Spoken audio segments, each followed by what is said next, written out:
আজকে lunch menu হওয়ার কথা ছিল এক, আর হয়ে গেল আরেক। এটা কেন বললাম? আরে বলছি। আজকে আমি আর মুকুট চলে গেছিলাম মা বাবার কাছে। গতকাল রাতেই মা আর আমি ফোনে মেনু ডিসাইড করে নিয়েছিলাম আজকে কি হবে। আপনারাও শুনে রাখুন কি মেনু ঠিক হয়েছিল। হওয়ার কথা ছিল বাসন্তী পোলাও, মাটন কিমা মশালা আর স্যালাড।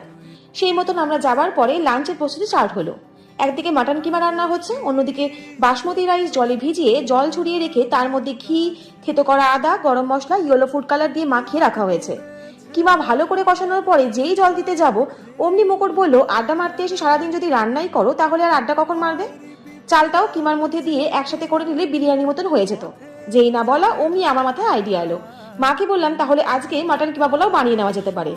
আর কি, ঝটপট চালটা দিয়ে কিমার মধ্যে কিছুক্ষণ চানাচাড়া করে পরিমাণ মতন জল, লবণ, ঘি, মিষ্টি আর অল্প গোলাপ জল আর অল্প কেওড়া জল মিশিয়ে তৈরি হয়ে গেল মাটন কিমা পোলাও। সাথে ছিল স্যালাড। আমি রান্না করেছি বলে বলছি না, প্রত্যেকে দারুণ তৃপ্তি করে খেয়েছি। মুকুরকে ধন্যবাদ না দিয়ে পারলাম না এত সুন্দর একটা আইডিয়া দেওয়ার জন্য। তারপর সবাই খেয়ে দিয়ে ছাদে গিয়ে জমিয়ে আড্ডা দিলাম।